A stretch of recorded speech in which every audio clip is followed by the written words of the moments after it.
Naše děti mají rádi Kinder vajíčka. Tak se podíváme, co je v prvním. A v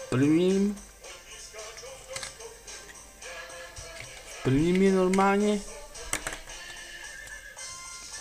pipčák. No tak to je parádní. Tak. V druhém Kinder vajíčku, co tam bude?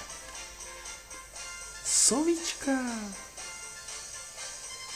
Tak. Ve třetím Kinder vajíčku je... Co to je? Hello Kitty. No to je taky parádní. Ve čtvrtém Kinder vajíčku je co? To je ten malovací Brundibár. Tak dáme ho sem. A protože naše děti mají rádi Božka stavitele, tak proto všechno přijede Max.